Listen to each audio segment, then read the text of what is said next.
turja syafa'atuhu likulli hawlin minal ahwali mubtadami ya Rabbi bil Mustafa بلغ مقاصدنا واغفر لنا ما مضى يا واسع الكرم بسم الله الرحمن الرحيم اللهم ارزقنا فهم النبيين وحفظ المرسلين وإلهام الملائكة المقربين اللهم ارزقنا فهم النبيين وحفظ المرسلين وإلهام الملائكة المقربين اللهم ارزقنا فهم النبيين وحفظ المرسلين وإلهام الملائكة المقربين إلى حضرة النبي المصطفى محمد صلى الله عليه وسلم وعلى آله وأصحابه وأولاده وأزواجه وذريته وأهل بيته الكرام ثم إلى جميع مشايخنا ومشايخنا خصوصا إلى أبويا أحمد فضل بن رملي والإمام جلال الدين المحلي والإمام جلال الدين السيوطي نفعنا الله بهما وبعلومهما في الدارين آمين ثم إلى جميع آبائنا وأمهاتنا وأجدادنا وجداتنا شهد الله لهم الفاتحة أعوذ بالله من الشيطان الرجيم بسم الله الرحمن الرحيم الحمد لله رب العالمين الرحمن الرحيم مالك يوم الدين إياك نعبد وإياك نستعين اهدنا الصراط المستقيم صراط الذين أنعمت عليهم غير المغضوب عليهم ولا الضالين آمين Assalamualaikum warahmatullahi wabarakatuh.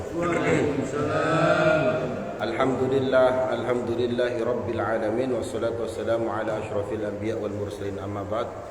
Alhamdulillah kita jumpa lagi setelah kemarin libur untuk mengkaji kalamullah, untuk mengkaji kitabnya orang Islam, kitab panduan yang jika kita mengikutinya insyaallah kita akan selamat di dunia dan akhirat.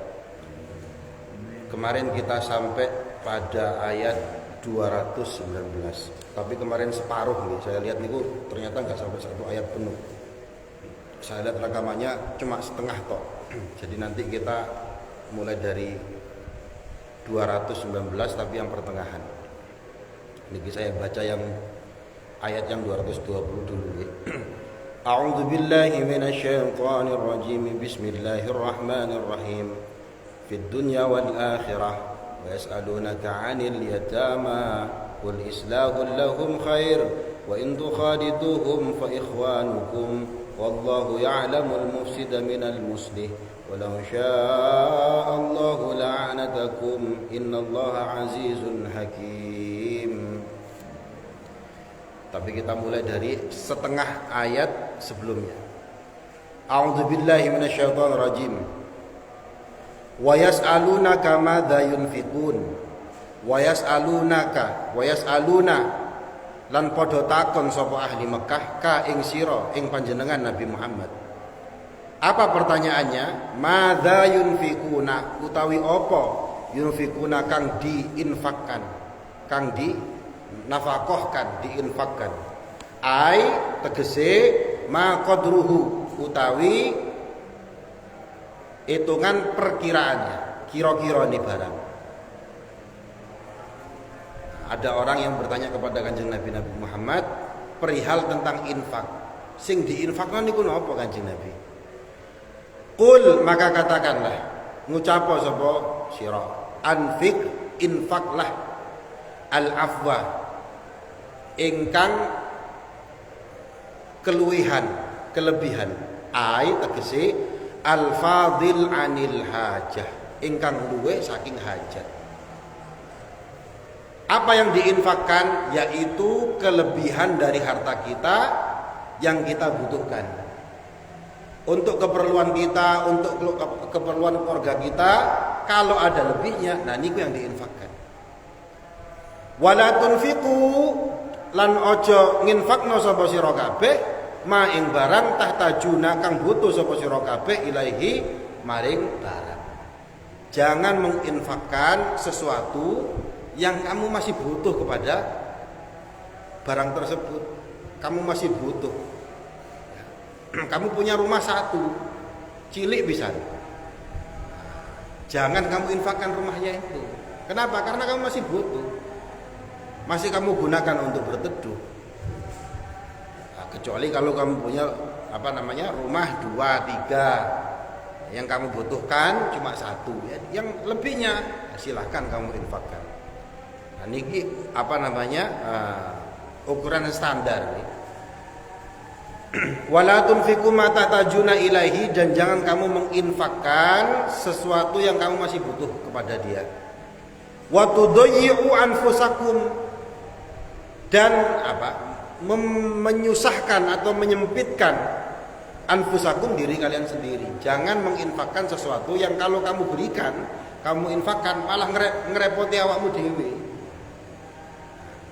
Jadi yang diinfakkan adalah yang kelebihan dari kita. Wa fi qiraatin bi raf'i bi takdirin huwa, bi takdiri huwa, wa fi qiraatin, lan ing dalam sisi qiraat bi raf'i dibaca rafa. Kalau dibaca rafa berarti al-afwu. Nah, kita bacanya al-afwa. Bi takdiri huwa, kelawan menjadi takdir lafaz huwa. Kadzalika kang mengkono-mengkono iku mau ai kama bayyana, tegese kaya kang dijelasaken lakum ing sira kabeh ma dzikira, ma ing barang dzikira kang disebutno. Itu semuanya adalah sebagaimana yang telah disampaikan kepada kalian semua. Yubayyinullahu lakumul ayati la'allakum tatafakkarun. Yubayyinu, jelasno sapa Allah lakum ing sira kabeh al ayat, ing pira-pira ayati Allah, la'allakum menawa sira kabeh tatafakkaruna iku dadi tatafakkaruna iku mikir sapa sira kabeh. Allah menjelaskan ayat-ayatnya ini tidak lain agar kalian menjadi orang-orang yang berpikir.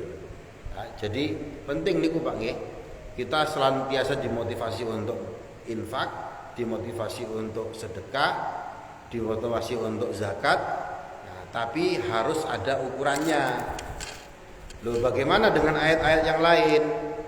Misalkan kan disuruh bersedekah dalam keadaan sempit ataupun luas. Pokoknya ngerti ukurannya.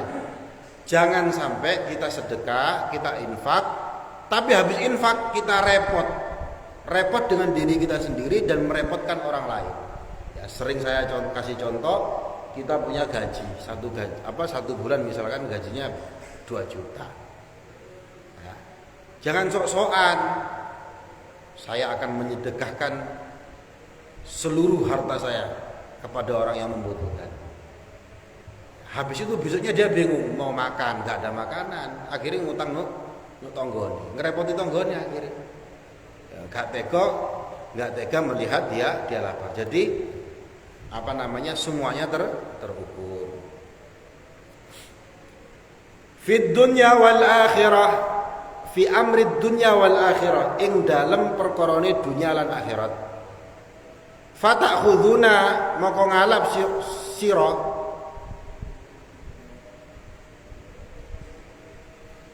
fatakhuduna, kok niki domirnya kok Nabi Muhammad, salah niki.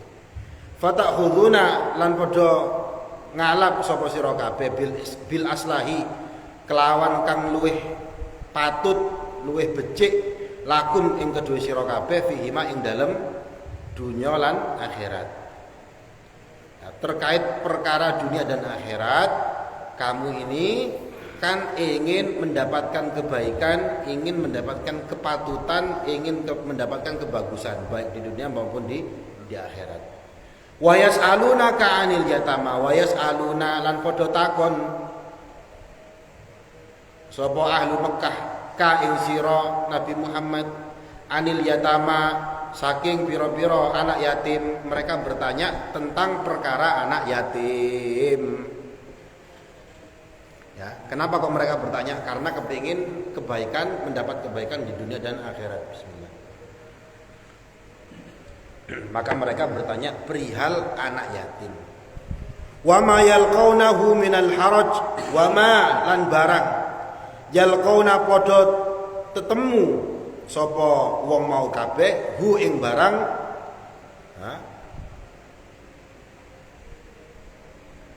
minal haraji saking kesusahan fi sya'nihim ing dalam kelakuannya anak yatim.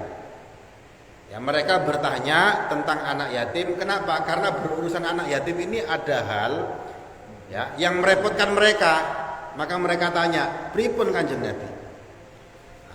Kerepotannya bagaimana? Ya, nanti. Repotnya adalah fa'in wakaluhum ya'famu. Lamun mangan sapa wong mau kabeh iku hum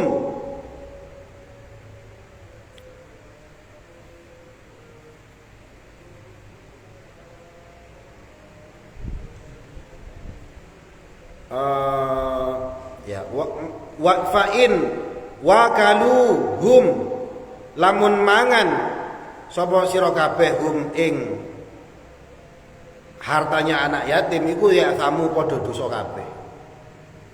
Wa in azamu lan lamun memisahkan malahum hartanya anak yatim min amwalihim saking piro-piro hartanya ahli Mekah tadi itu wasona'u lan gawe lan padha gawe lahum kedua anak yatim ta'aman ing panganan wahdahum secara tersendiri faharajun maka repot maka susah. Maksudnya begini, mereka bertanya perihal terkait dengan anak yatim karena berurusan dengan anak yatim niki ada hal yang merepotkan.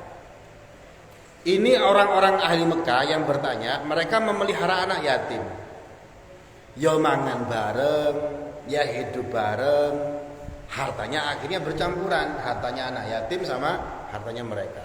Nah, punten misalkan jenengan punya ponakan, nah, orang tuanya meninggal, otomatis dia anak yatim. Dia punya harta warisan dari orang tuanya. Kita tidak boleh memakan harta tersebut.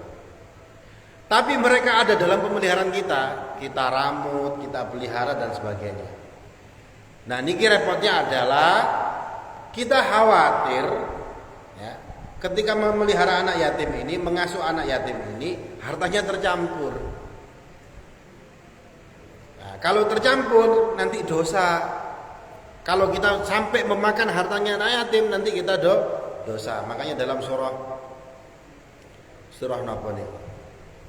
Ada ayat yang mengatakan innal ladzina ya'kuluna amwalal yatama zulman innama ya'kuluna fi butunihim nara wa yaslawna sa'ira. Sungguh orang-orang yang memakan hartanya anak yatim zulman secara zalim innama ya'kuluna fi butunihim nara. Sesungguhnya mereka itu sedang memasukkan ke perut mereka neraka, api.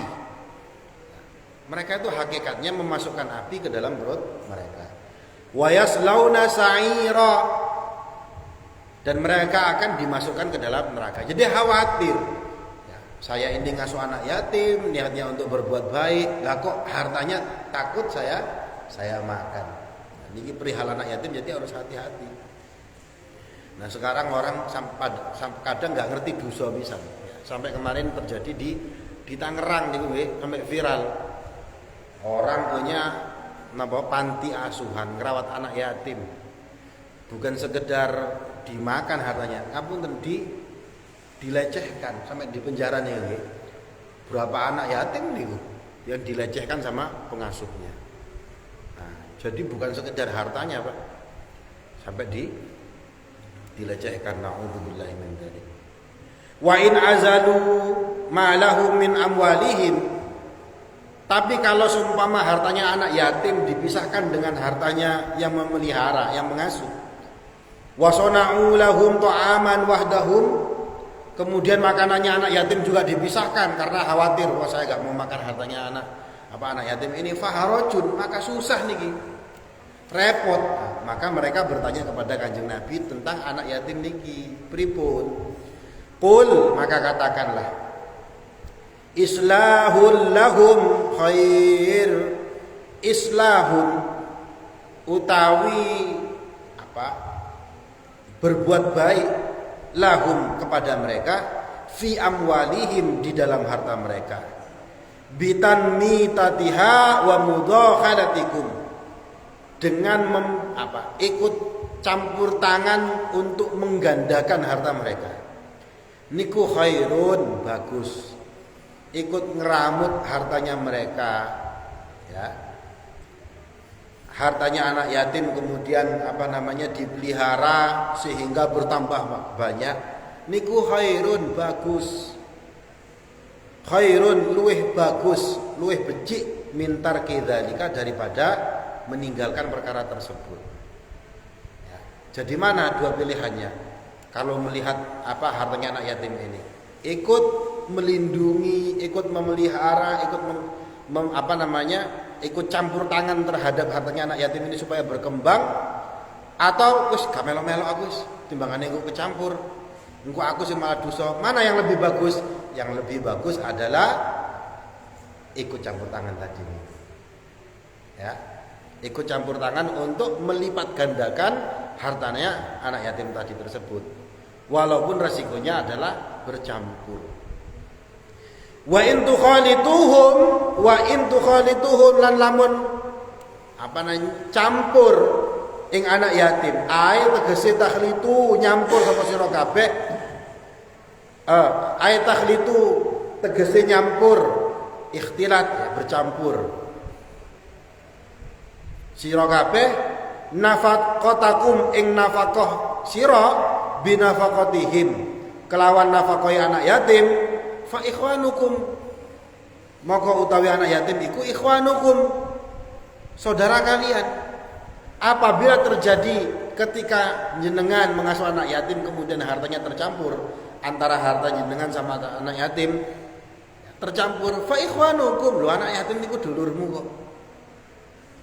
Ai tegese fahum utawi anak yatim mau iku ikhwanukum, iku dulur fid dini ing dalem agama, wa min sya'nil akhi, lan saking kelakuane dulur, ya, kelakuane lek wis dulur, ayu khalita akhahu, niku napa jenenge, bercampur, nyampuri urusane dulure. Ai falakum dzalik, tegese falakum moko kedue sira kabeh dzalika ing mengkono-mengkono kang mazkur kang dijelasno mae iku. Wallahu lan utawi Allah ya'lamu niku weruh, Allah niku maha mengetahui al-mufsida ing wong kang rusak li amwalihim marang hartana anak yatim bi mukhalatatihi, ya,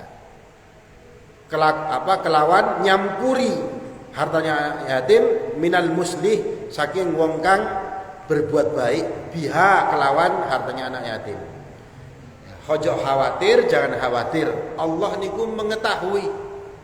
Mengetahui apa? Ada memang orang yang mencampur hartanya anak yatim, niatnya untuk merusak, niatnya untuk keuntungan pribadi. Allah niku tahu.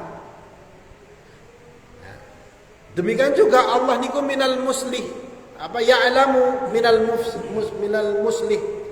Ngerti siapa orang yang ingin berbuat baik terhadap hartanya anak yatim tadi niku. Ya. Jadi diingat ini, memakan hartanya anak yatim niku haram. Ya, bahkan sering kalau di sini kan nggih enten penyantunan anak yatim juga nggih. Terutama pas Muharram itu kan dikumpulkan. Mereka masih ada ibunya, bapaknya sudah enggak ada.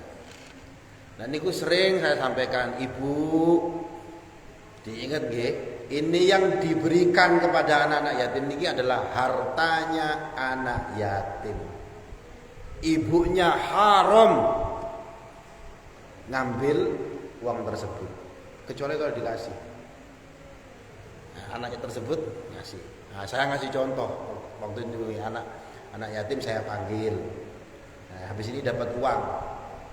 Uangnya buat apa? Tak kasihkan ke ibu. Baru boleh. Kalau dia mau beli tas, mau beli baju ya gak boleh dipakai yang lain nih. Karena niki adalah hartanya anak yatim. Jangan sampai dimakan. Kecuali kalau ibunya niki betul-betul fakir, miskin. Ya, boleh menggunakan ukurannya sesuai kebutuhan bil ma'ruf. Anaknya dikasih santunan 500.000. Ibunya fakir, ibunya miskin, lapar, gak ada uang lain, boleh. Tetapi bil ma'ruf, sesuai ukuran. Ya kalau makan itu piro sih 15.000, 20.000. Jangan mau beli soto tapi kemudian ngambil 200.000. Dan ini zulman, zalim. Al-Quran mengatakan seperti innal ladzina ya'kuluna amwalal yatama zulman, wong sing mangan hartanya anak yatim secara zalim, innama ya'kuluna fi butunihim nara yaslawna sa'ira.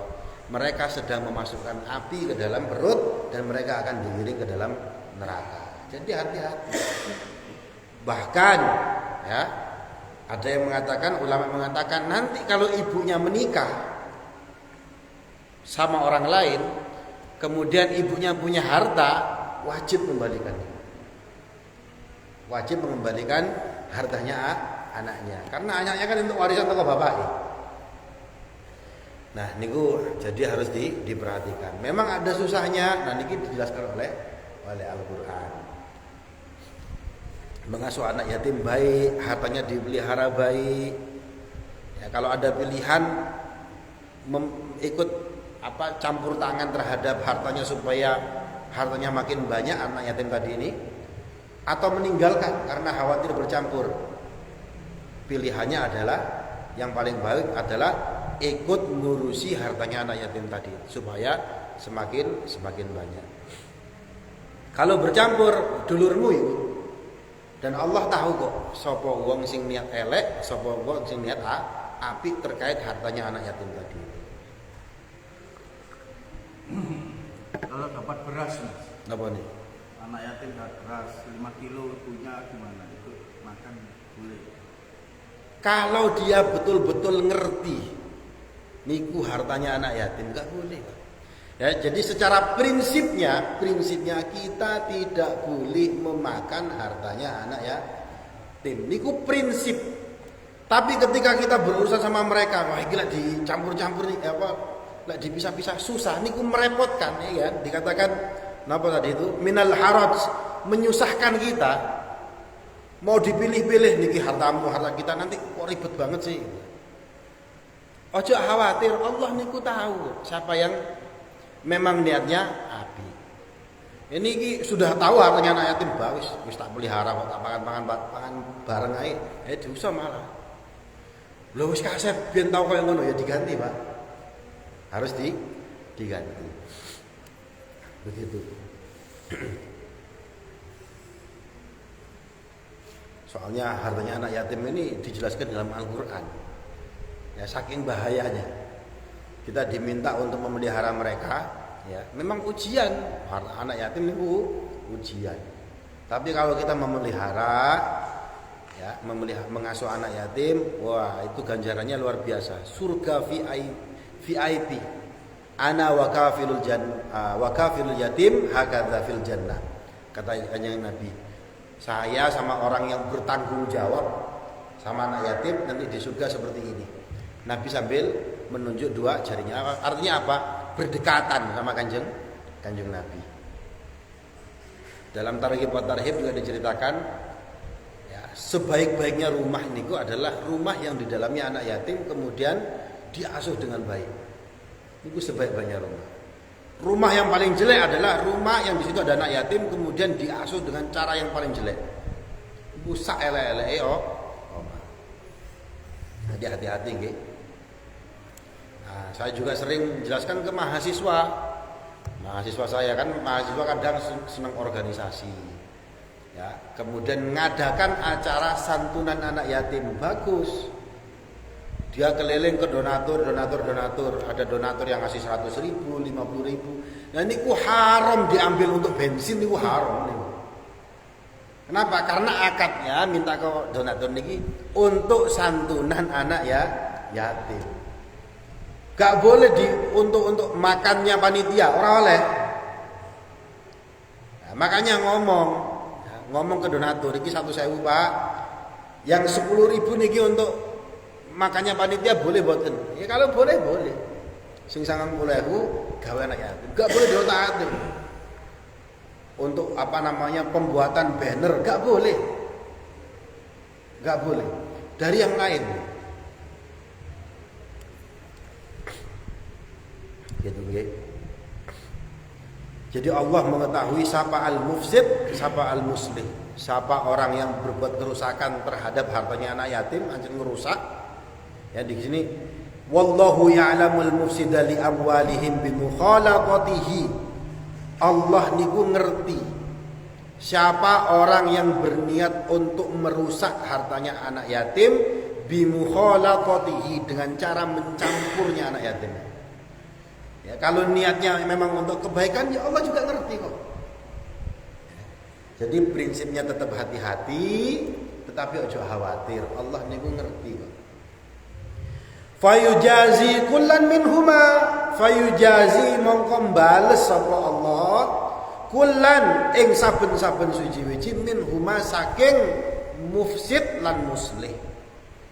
Allah akan memberi balasan, Allah akan memberi ganjaran terhadap orang yang merusak hartanya anak yatim ataupun orang yang memperbagus hartanya anak yatim.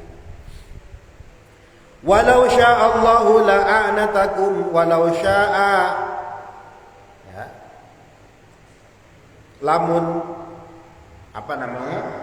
ngersakake sapa Allahu Allah la'anatakum, maka Allah akan menyulitkan kalian. Kalau Allah mau, Allah akan mempersulit loh. Tetapi Allah memberikan kita kemudahan. Ojo khawatir selama kamu niatnya baik. Kalau terjadi percampuran antara hartamu dan hartanya anak yatim, Allah niku tahu kok niatmu iku gaya. La dayyaqa alaikum, ya, seandainya Allah menginginkan, berkehendak, Allah bisa mempersulit kalian. La dayyaqa alaikum, tegese mempersempit alaikum yang sira kabeh bitahrimil mukhalaqah, ya, dengan cara mengharamkan percampuran. Kalau Allah mau mempersulit, gimana caranya? Diharamkan percampuran antara harta kalian dengan harta kita, dengan hartanya anak yatim. Tapi ternyata apa? Allah memperbolehkan kok. Ya, kita campur tangan terhadap hartanya anak yatim supaya menggandakan, memperbanyak, ya, hartanya anak yatim tersebut boleh. Tidak diharamkan. Innallaha azizun hakimun, innallaha astuni, Allah niku azizun, zat kang mulya, ghalibun, tegese zat kang menang, ala amrihi ing atase perkarane Allah, perintahane Allah, hakimun, tur kang maha bijaksana, fi sunihi ing dalem ciptaane Allah. Wala tankihul musyrikat hatta yu'min, wala amatum mu'minatun khairum min musyrikah, wala tankihu, lan ojo nikah sama sira kabeh. Ya, dhamirnya kepada antum wong lanang. Wala tankihu, lan ojo nikah sapa sira kabeh wong lanang. Tatazawwaju, tegese bojoni sapa sira kabeh ayyuhal muslimuna, wong kang muslim, wong kang muslim lanang niki. Wahai laki-laki, jangan yang muslim, janganlah kamu menikahi siapa? Al-musyrikat, perempuan-perempuan yang syirik. Siapa syirik itu? Orang yang menyekutukan Allah. Dia beranggapan Allah niku mempunyai teman, punya sekutu. Ono saingannya Allah. Kalau kita kan Allah niku cuma satu, Ahad, Esa. Gak ada yang lain selain Allah. Ya. Tadi malam kita ngaji makna la ilaha illallah adalah la ma'buda bihaqqin illallah fil wujuh. Makna la ilaha illallah adalah tidak ada yang disembah dengan hak, dengan benar kecuali Allah. Ya, kalau menganggap bahwa Allah niku ana konjone, ana saingane, ada sesuatu yang lain yang mempunyai kehebatan, ya, ada Tuhan-Tuhan lain, nah dia musyrik. Orang Islam laki-laki haram menikahi orang musyrik perempuan. Nah, punten niki karena niki agama nggih cek jelas. Ya, jadi dibagi orang kafir, orang musyrik itu beda. Ada titik perbedaannya, ada titik persamaannya. Ya. Nah, kalau Nasrani, orang Kristen dan orang Yahudi itu dalam agama Islam mereka disebut dengan ahlul kitab. Kenapa kok disebut ahlul kitab? Karena mereka juga dikasih kitab sama Allah. Orang Nasrani dikasih Injil, ya. Orang Yahudi dikasih Taurat dan Zabur. Mereka disebut ahli kitab. Hukum menikahi perempuan ahli kitab boleh. Tapi ngapunten kalau perspektif orang Islam nih, kalau orang Hindu, orang Buddha, niku perspektif orang Islam, agama Islam, niki musyrik. Gak boleh. Ya, laki-laki muslim tidak boleh menikahi mereka. Kenapa? Karena mereka dewanya banyak. Tuhannya banyak, bukan ahli kitab. Ya, ai al kafir tegese wong kang kafir wedok. Hatta yu'minna, sehingga perempuan-perempuan tadi tersebut yu'minna, beriman. Orang musyrik, ya, Konghucu misalkan, gak boleh menikah orang laki-laki muslim tidak boleh menikah mereka. Hatta yu'minna, kecuali mereka menjadi muslim. Nah, kayak kemarin pulau di Singapura niku Pak. Di Singapura, ya, kalau jenengan tahu kan yang sering kesini niku Abang Azmi punya anak namanya Hasan. Agustus kemarin berangkat umroh. Pulang umroh ngomong ke orang tuanya, punya girlfriend, punya pacar. Orang Cina. Dijelaskan, pacarku kepengin mlebu Islam. Namanya Su Liju, ya gitu. Namanya Su Liju. Diganti namanya jadi Aliyah. Vivian Su Liju. Akhirnya mlebu Islam. Orang kalau mau masuk Islam segera masuk Islam. Nah, setelah masuk Islam ngomong mana? Kepingin rabi. Nah, baru boleh. Kalau tadi sebelumnya ateis, dia nggak punya agama, ya berarti kafir, nggak boleh menikah. Ya. Tapi karena sudah menjadi Muslim, ukuran Muslim apa? Dia sudah bersyahadat. Nah, belajar agama Islam pelan-pelan, diajari sholat, diajari jilbab dan sebagainya. Ya pelan-pelan, gak boleh makan babi. Ah iku sing repot jarene dhek. Ya, gak boleh makan babi. Ah iku repot ya. Tapi ya gak mau dilakoni. Ya, karena sudah jadi Islam hatta yu'minna, sehingga mereka perempuan niki jadi orang yang beriman boleh dinikahi. Wala amatun mu'minatun, budak perempuan mukminatun kang mukmin iku khairun, luweh becik, lebih bagus min musyrikatin, daripada perempuan musyrik. Seorang budak berkulit hitam asalkan dia beriman, kata Allah Ta'ala dalam Al-Quran, ini lebih baik daripada perempuan yang putih, yang cantik tapi dia musyrik. Allah mengatakan lebih baik yang budak. Ya. Khairum min musyrikatin, lebih baik daripada perempuan musyrik, hurratin yang merdeka, yang bukan budak. Li'anna sababa nuzuliha, karena sebab turunnya ayat ini, al-aibu ala man tazawwaja amatan. Ada celaan, ada penghinaan, alaman ing atase wong tazawwaja kang nikah, menikahi amatan ing wadon kang mukmin yang budak tadi. Ada ayat ini tuh turun gara-gara ada seseorang yang menikahi seorang budak mukmin. Nah, kemudian dibuli, kawin karo budak niki apa sewakmu? Maka turunnya ayat ini, lho iki lebih apik daripada menikah orang musyrik, walaupun orang musyriknya bukan budak, merdeka. Wa targhibuhu fi nikahi hurratin, dan mereka memberikan kegembiraan fi nikahi hurratin musyrikah, menikahi orang musyrik yang merdeka. Maka turunlah ayat ini. Asbabun nuzulnya kayak gitu. Walau a'jabatkum, lan senajan a'jabat, membuatmu terpesona siapa musyrikah tadi ini, orang musyrik tadi itu, ya kum ing sira kabeh li jamaliha, karena kecantikannya. Musyrik perempuan musyrik, li jamaliha, karena cantik kamu terpikat. Wa maliha, dia musyrik sogeh bisa.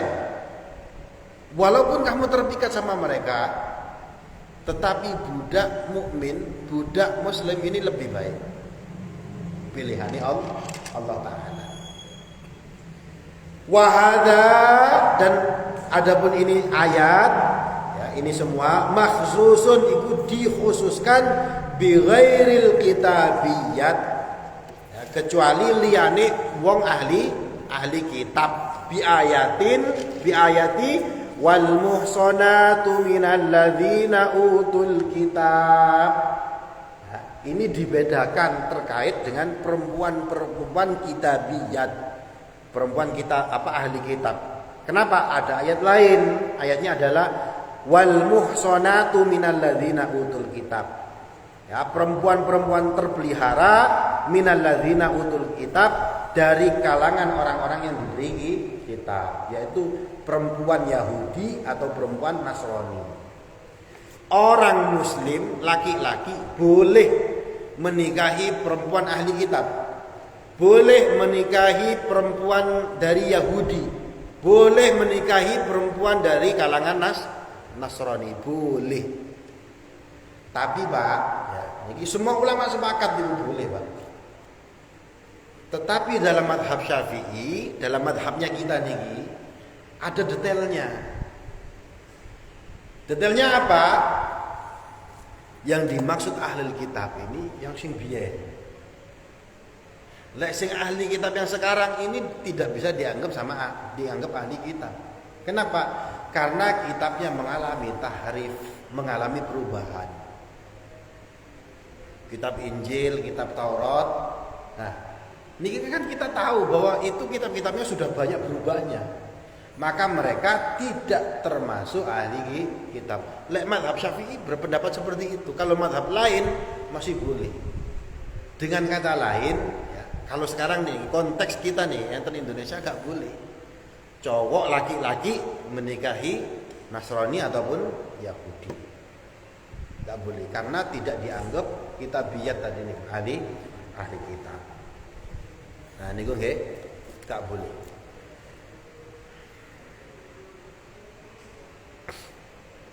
Wala tunkihu, lan aja nikah sapa sira kabeh tuzawijun. Menikahkan ya, tegesing ngerabekno al musyrikina ing pira-pira wong kang musyrik lanang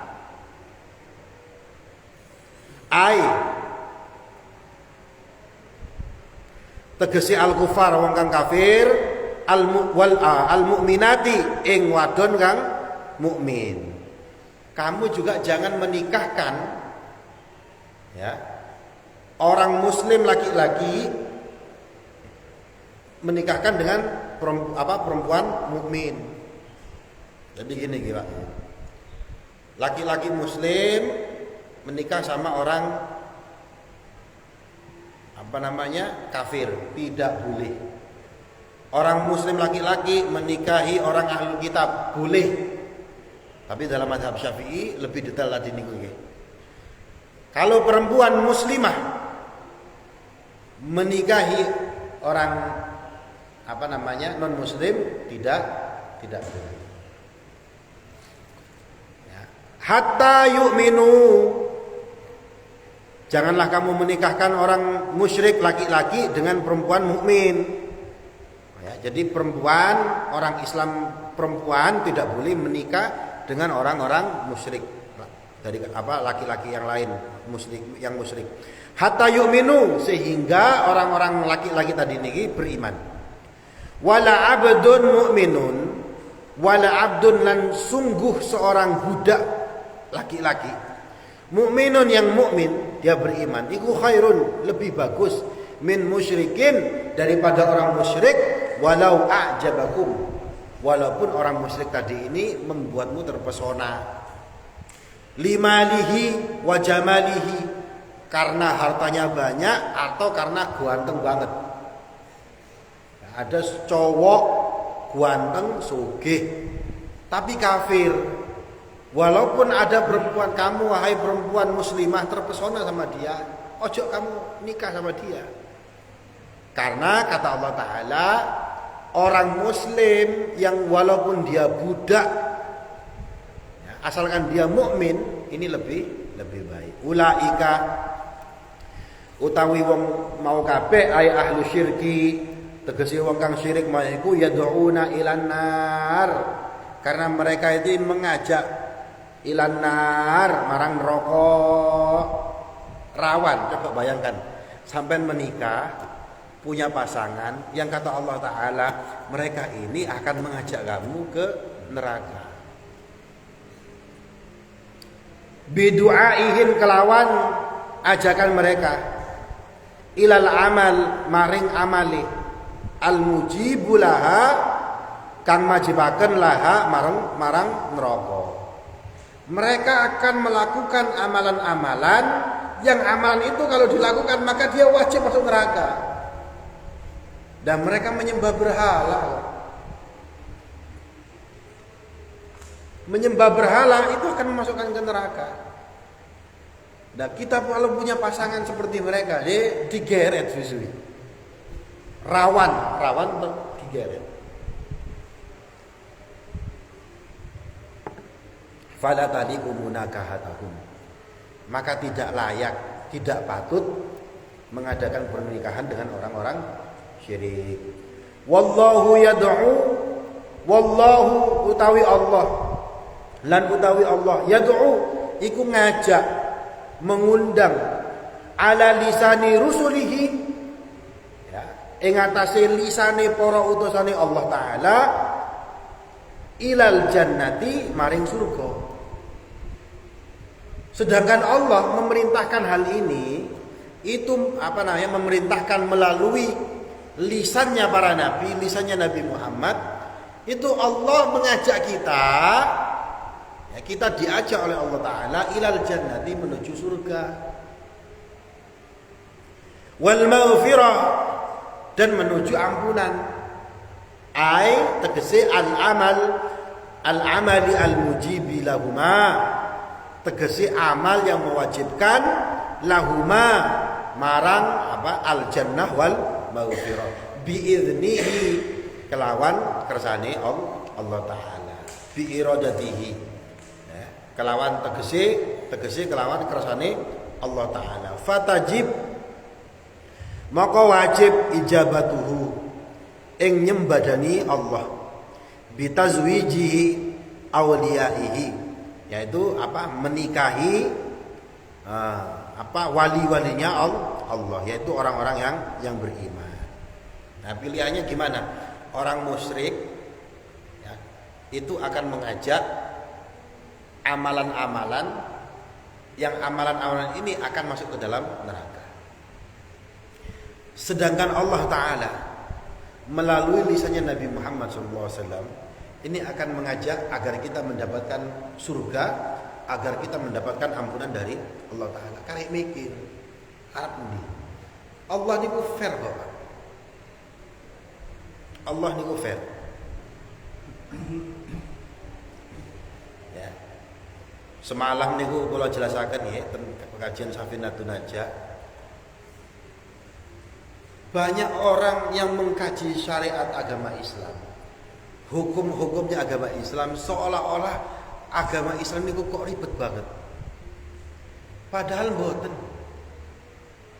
Yang dilarang sama Allah, yang dilarang oleh syariat itu cuma sedikit kok. Yang dibolehkan banyak.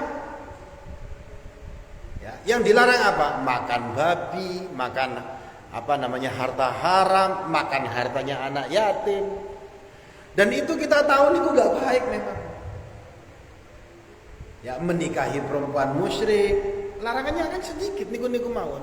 Selain itu banyak. Ya, mau menikah 1, 2, 3 ya boleh, pokoknya ada batasannya. Mau menikahi muslim dari Sunda, dari Jawa, dari Zimbabwe, dari Amerika, dari Turki, ya sembarang boleh. Banyak bolehnya kok. Ya, mau makan soto, mau makan sate, gedang goreng dan sebagainya boleh. Lebih banyak bolehnya. Yang dilarang oleh syariat itu karena dibalik syariat itu karena ada kebaikan untuk kita. Dilarang karena kalau kita lakukan itu jelek buat kita. Dilarang nikah sama orang musyrik, alasannya karena kalau kamu nikah sama orang musyrik itu ngajak kamu ke neraka. Lek kamu lakukan kamu masuk neraka, elek buat kamu sendiri. Maka dilarang. Loh, untuk kita sendiri kok. Ya. Jadi Al-Qur'an ini fair, Pak. Semuanya dijelaskan kemarin tentang khamr dijelaskan. Khamr niku enten manfaate. Ada manfaatnya, tapi ada mudaratnya. Mudaratnya lebih banyak loh. Khamr loh dijelaskan kayak gitu. Fair. Ya, jadi ini semuanya dijelaskan ala lisani rusulihi. Allah niku mengajak ala lisani rusulihi ilal jannah wal maghfirah. Allah niku mengajak kita melalui lisannya Nabi Muhammad, melalui utusan-utusannya agar kita masuk surga, agar kita mendapatkan maghfirah dari Allah Ta'ala. Dan niku ajarannya Al-Qur'an.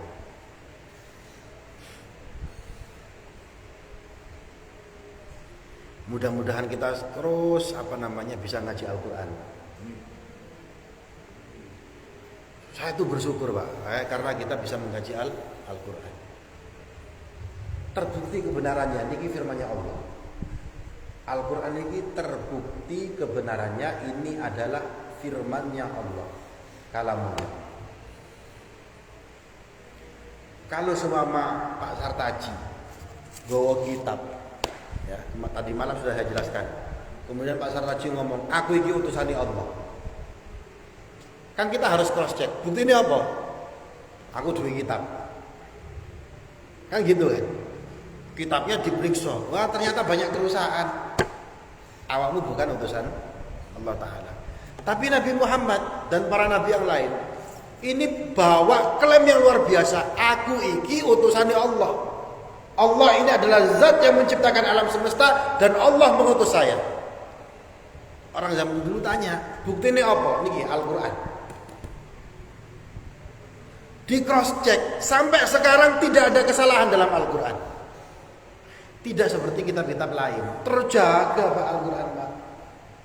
Berbeda dengan kitab-kitab yang lain mengalami perubahan. Al-Qur'an yang dibaca Nabi Muhammad 14 abad lebih yang lalu sampai sekarang yang kita baca sama persis, panjang pendeknya sama, cara bacanya sama. Cara bacanya ada yang qiraah sab'ah sama qiraah asar. Sama persis, terjaga. Kenapa kok terjaga? Al-Qur'an sendiri yang mengatakan. Ya. Al-Quran akan dijaga oleh Allah Ta'ala. Ini mukjizat. Mukjizat. Jadi terpelihara. Dan kita alhamdulillah, kita bersyukur, kita dipilih oleh Allah Ta'ala termasuk orang-orang yang mengkaji Al-Quran. Nah, kita husnudzon. Allah memberikan kita nikmat ini tidak lain yad'una apa tadi? Wallahu yad'u ala lisani rusulihi ilal jannati wal maghfirah. Allah niku ngajak kita melalui lisannya Nabi Muhammad, syariat ya, supaya kita masuk surga dan supaya kita mendapatkan ampunan dari Allah Ta'ala. Coba enak ini. Jadi betul-betul dicintai karena Al-Quran tidak terbukti salah. Orang-orang yang mengkritik Al-Quran semuanya terjawab. Bahkan Al-Quran itu nantang. Kitab satu-satunya yang nantang berkali-kali. Mbok yo gunakno akalmu, gunakan pikiranmu, cuma Al-Quran. Kalau Al-Qurannya ini banyak salahnya, gak mungkin dia nyuruh kayak gitu, Pak. Al-Quran ini yang nantang. Nantang apa? In kuntum in kuntum fi raibim mimma nazzalna ala abdina fa'tu bi surah mim misli. Lek gak percaya, ragu terhadap Al-Quran yang diturunkan kepada Nabi Muhammad, coba gawe satu surat saja yang mirip dengan Al-Quran. Surat terpendek ini cuma 3 ayat. Pak, zamannya Nabi Muhammad, orang-orang Arab sana itu ahli syair, ahli bahasa Arab. 1400 tahun lebih loh, Pak. Sampai sekarang gak ada yang bisa, cuma 3 ayat. Orang Arab itu miliaran dari zaman dahulu sampai sekarang. Tidak ada yang berhasil untuk menyaingi membuat Al-Quran. Terverifikasi niki kalamullah, firman-Nya Allah Ta'ala. Dan kita alhamdulillah ditakdirkan oleh Allah Ta'ala untuk mengkaji Al-Quran. Di situ dijelaskan salah satunya adalah hukum-hukum yang ditetapkan untuk kita, namanya syariat. Yang kita kaji tadi apa? Gak boleh menikahi orang musyrik, gak boleh memakan hartanya anak yatim. Terus apa mana? Cuma luru ikut tok ya.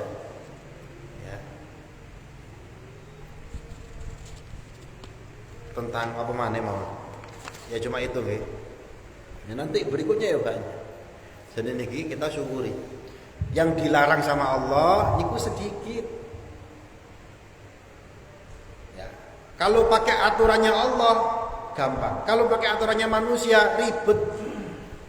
Pakai aturannya manusia nukuri ribet. Ya kalau kita ngaji, kalau dalam di kuliah niku Pak ada namanya filsafat moral.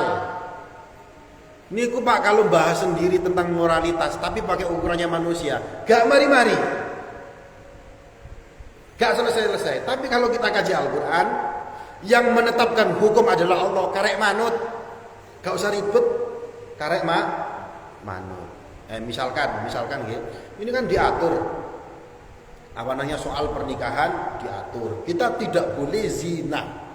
Orang-orang Barat, kenapa gak boleh? Asalkan podo senenge, ya gak apa-apa.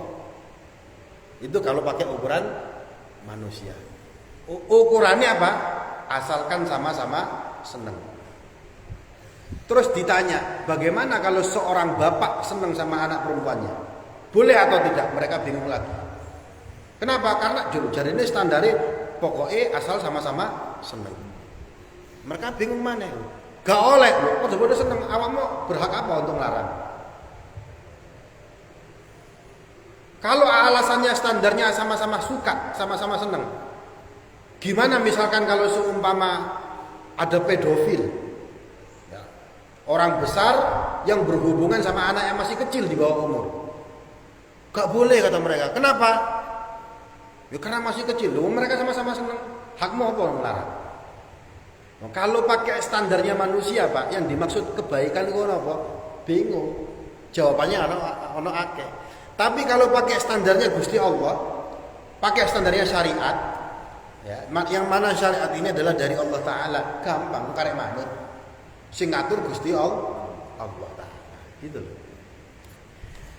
Ya. Wa yubayyinu ayatihi lin-nasi la'allahum yatadzakkarun. Wa yubayyinu dan menjelaskan sapa Allah ayatihi ing pira-pira ayati Allah lin-nasi marang menungso. Allah niki menjelaskan ayat-ayat ini untuk manusia. La'allahum menawa wong kabeh menungso iki yatadzakkarun niku termasuk orang kang zikir iling yatta'izuna mendapatkan peringatan ya, mendapatkan peringatan. Wa yas'alunaka 'anil mahid wallahu a'lam bis-shawab. Nah niki besok bab tentang haid. Nah, haid diatur. Ini agama Islam agama sing lengkap. Dulu waktu saya kecil nek enten orang mualaf dai diundang namanya kalau nggak salah Ustadz Syaukani Ong, lek nggak salah. Cina, Pak. Niku mlebu Islam gara-gara napa? Gara-gara beleh ayam. Ya kenapa? Karena dalam fikih beleh ayam niku ana aturane iku geleng-geleng. Lho. Beleh pitik lho ana aturane. Agama sing komplit niki. Ya. Cara masuk masjid, cara masuk toilet, tentang haid, tentang beleh ayam, cara bertamu niku diatur, paket komplit ana aturane. Wallahu a'lam bis-shawab. Semoga Allah Subhanahu wa taala senantiasa menjadikan kita orang yang istiqomah untuk mengkaji Al-Qur'an, menjadikan kita orang yang mencintai Al-Qur'an sehingga kita juga dicintai Al-Qur'an, sehingga nanti di akhirat kita termasuk orang yang diberikan syafaat oleh Al-Qur'an. Bismillahirrahmanirrahim. Hamdan yuafi ni'amahu wa yukafi mazidah. Ya Rabbana lakal hamdu kama yanbaghi li jalali wajhikal karim 'azimi sultanik. Allahumma shalli ala sayyidina Muhammad wa sayyidina Muhammad walhamdulillahirabbil alamin. Allahumma bihaqqil Qur'an. Allahumma ighfir lana dhunubana wa liwalidina warhamhum ya Allah warhamhum kama rabbana shighara. Allahumma inna nas'aluka ilman nafi'a wa rizqan wasi'an halalan thayyiban wa amalan salihan maqbulan. Allahumma ja'al akhira kalamina la ilaha illallah Muhammadur Rasulullah. Ya Allah biha ya Allah biha ya Allah bisul khatimah. Allahumma anzil rahmah wal barakah was sakinah wal mutmainnah was salamah wal maghfirah alaina jami'an wa ala jami' usratina wa ailatina wa ala muassasatina al muawana wa amurha bi ziyadatin katsiran min at-talami wa tilmidat min ahli al-ilm lil khair wa ahli at-tuqa lil istiqamah lil Qur'an. Allahumma inna nas'aluka salamatan fid din wa afiyatan fil jasad wa ziyadatan fil ilmi wa barakatan fil rizqi wa taubatan qabla al-maut wa rahmatan indal maut wa maghfiratan ba'da al-maut. Allahumma hawwin alaina fi sakaratil maut wa najata minan nari wal afwa indal hisab. Rabbana la tuzigh qulubana ba'da idh hadaitana wa hab lana min ladunka rahmah innaka antal wahhab. Rabbi hab li minas salihin. Rabbana najjina minal qawmidh dhalimin. Rabbana zalamna anfusana wa illam taghfir lana wa tarhamna lanakunanna minal khasirin. Rabbana atina fid dunya hasanah wa fil akhirati hasanah wa qina adzabannar. Subhana rabbika rabbil izzati amma yasifun wa salamun alal mursalin walhamdulillahi rabbil alamin.